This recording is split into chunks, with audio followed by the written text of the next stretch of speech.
Guys, welcome back to Nurse Lexi. So for my first video back, I thought it's only right for me to make a video on the most asked question that I get. Housing. Who pays for the housing? How do you find housing? Everything about housing. So this video is going to be all about how to find your housing, how much it costs, does the company pay for it, do you pay for it, all that good stuff. So if you're a traveler or if you're interested in travel, go ahead and keep watching.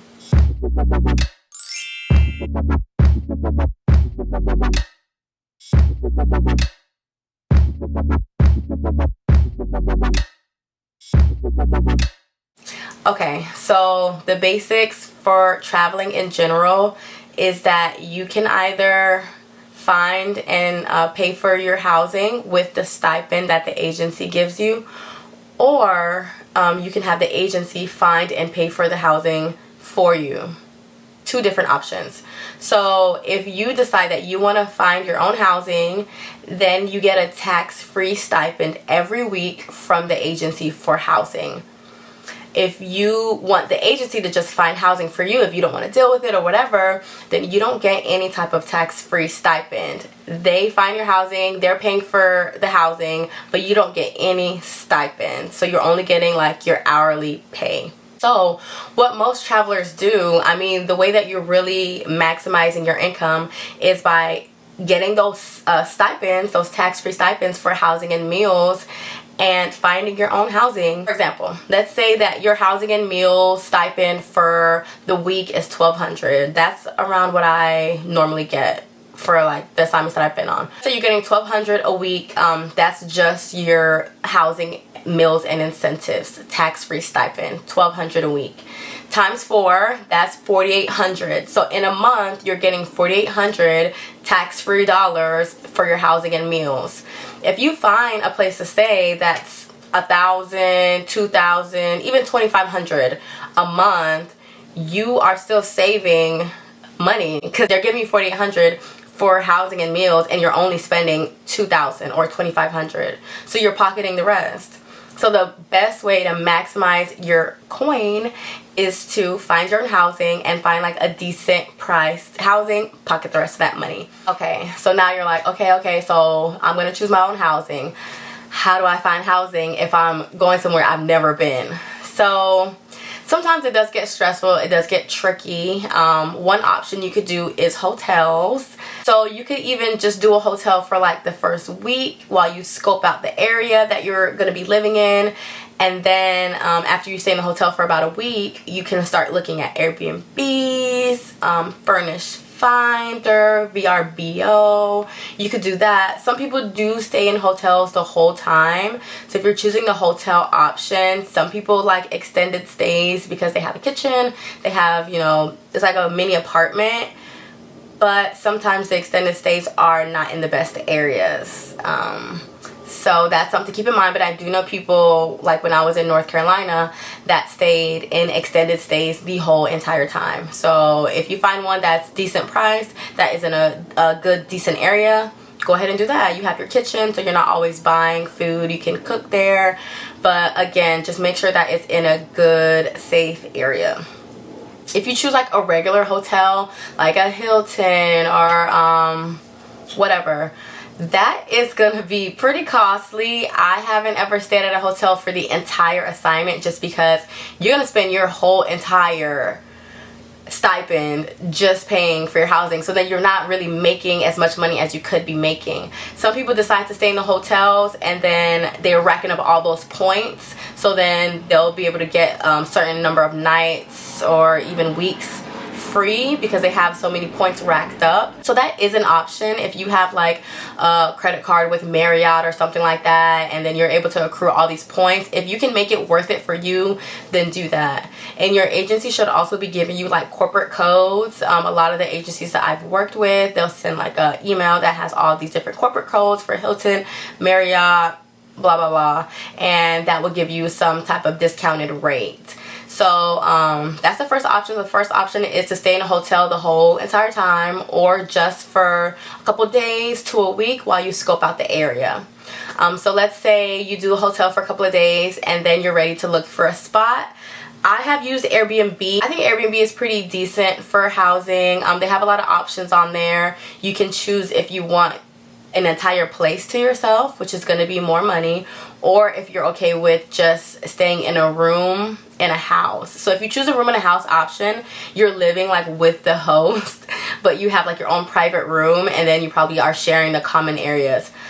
I haven't like necessarily done that option, but I know people that did, especially in New York, because it was so the housing in New York was so crazy expensive. It was like $3,000 just to get a place to yourself. So I know people that did do room in a house, but I would definitely, if you're gonna think about doing room in a house, make sure you're messaging that person, asking questions, because you don't want to end up in a situation where you get a room in that house and like the house is disgusting. I literally worked with a nurse who did that in New York, and she went to the house and the house was disgusting. It was not even clean. Like, just, she would have been uncomfortable staying there. And then at that point you kind of got to fight to get your money back, because Airbnb doesn't have like the best refund policy. Usually it's up to the host to give you that refund, so they can choose to not refund you. So I don't like doing room in a house. I would usually go on Airbnb and look for an entire place and try to find one that's, you know, not too costly, but just so I could be comfortable, I could have my own space. So for example, in North Carolina, I did an Airbnb for the entire 3 months. When I first booked it, I think I only booked it for 1 month. I didn't want to book it for all 3 just in case I didn't like it too much and wanted to leave. So I booked it. I don't know if the host had it as a room in a house or as the entire place to yourself, but basically it was like her attic. Basically it was like her attic, but it was like a huge bedroom, a living room, a kitchenette, and a bathroom, and I had my own entrance to the house. So I would park in their garage and then I'll just walk to the back to my entrance, and like I had that whole floor to myself. So it was private. I never had to walk through the house. I had my own kitchen area, my own living room and bedroom, so I never had to go actually into the house. The most interaction we got is if we were both like in the garage, or if sometimes I would hear them upstairs, like if they were being loud or something. But it was a really good deal. So if you have something like that, something that's private, even though it's still like in their house, it's still kind of mostly private. That thing was cheap. That thing was like, it was under $1,000 a month. It was so cheap. And so I'm paying her like $900 a month to live there, and I'm making like $4 grand housing and incentives for 1 month. So I'm pocketing like $3,000 just because I found a really good housing deal. So I never found anything that good after that. But the cost of living in North Carolina is pretty low, so you have to factor that in as well.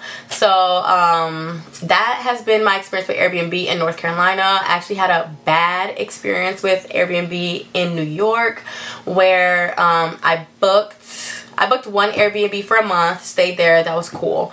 And then I booked another one for the next month, and I ended up getting canceled. It was a vaccination assignment, and we all got fired. So we got fired unexpectedly. So I had already paid that. I had already paid for the Airbnb, and the way the refund policy is, it's like you can't get your money back. And it was like $2 grand, something like that, and they were not trying to give me my money back. I'm messaging the host, doing all this stuff like, hey, like I'm not going to be here. Like I just booked this place yesterday, and now I'm not gonna be here. Like, can I just get a refund, even if it's a partial? They were fighting me. I did end up getting my money back after a lot of fight, but honestly, I feel like that stress wasn't even worth it. I feel like they should have a better refund policy, in my opinion. So Airbnb, that's why I say, like, be careful when you book it. Don't just always book out like your whole 3-month assignment, because what if you do get canceled and then they don't want to give you your money back?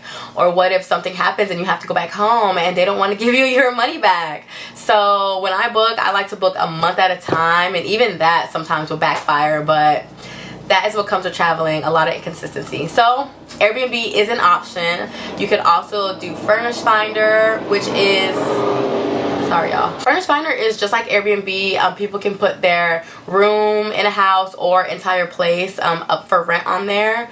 It is usually way cheaper than Airbnb. Let's say on Airbnb everything is like $2,000. a month on Furnish Finders, you'll be able to find stuff for like $1,000 a month. But Furnish Finders is a little bit more particular. Sometimes you have to go through a background check with the host and pay for that. Sometimes they have a 60-day minimum or a 90-day minimum or 30-day minimum. So sometimes you have to book it out for that whole time because that's the minimum that they allow. But I know people that have done Furnish Finders and have gotten like decent places for a good price. So that is option number 3. So far we have hotel, Airbnb, Furnish Finder. You have VRBO, which is basically a platform like Airbnb, but I've never used VRBO. I've searched on there and sometimes the same apartment is on Airbnb and VRBO, so they're literally just like competitors. So those are pretty much your 4 best options for housing. Sometimes if you're in Facebook groups, like travel groups, other nurses will be renting out their places or things like that, so you can find a place that way. But really, those are going to be your 4 best options for finding housing in a place that, you know, you don't live in. I think the biggest takeaway that I want y'all to really remember is that travel is crazy. Travel can be very inconsistent. You can get canceled, your hours can get cut, and I've talked to a lot of travelers and they said it wasn't this inconsistent before COVID, but because of COVID things are very like up and down, even with census at the hospital. So I personally do not book my housing the whole 3 months just because you just never know. The most I'll do is 1 month, and then in about 2 weeks maybe I'll go and I'll book the other month. So just be smart with it. If you're going somewhere that you don't really know how safe the areas are, then just get a hotel for a couple of days, scope it out, talk to the nurses when you go to work, talk to other travelers and see if they want a room together, or just to ask people like what are good areas to stay in. Yeah, because like you really do want to be safe. You're gonna go to a new place sometimes by yourself. I've only traveled by myself. I've never done like travel pairs or anything. So New York was definitely a little bit scary for me. I was catching the subway and stuff. Like, figuring out that housing was a mess. That whole assignment was a mess, and I'll do a story time about it. But those are my tips for housing. Be smart. Try to find something that is a decent price so that you can maximize the money that you're making. You're traveling so you can get some coin. So you want to make sure that you are pocketing some of that. You're saving some of that. You're not spending all your money on housing. So yeah, if you guys have any questions, more questions about housing, go ahead and put it down below. You can also message me on Instagram and follow me on Instagram. And don't forget to like this video, subscribe, and hit that bell so that you can get notified whenever I have a new video. So you guys, I'm back. I know I always come on here and say I'm gonna be more consistent and then I disappear. I literally haven't posted for a year, but I got a camera, I rebranded, so I have a lot more content coming for you guys. I'm starting a new assignment soon, so I'm gonna do more vlogs so y'all can come to the city with me. This should be a fun, good assignment. And I do a lot of vlogs on TikTok, so follow me on TikTok. I am a millennial, so I don't really know how to work TikTok that well, but I'm learning. Okay, Gen Z, I'm learning how to use TikTok. Okay, so I hope you guys enjoyed this video. I hope it was helpful and informational. And then again, any questions, leave them down below and I'll go ahead and answer them. Thanks guys for watching. See y'all in the next video.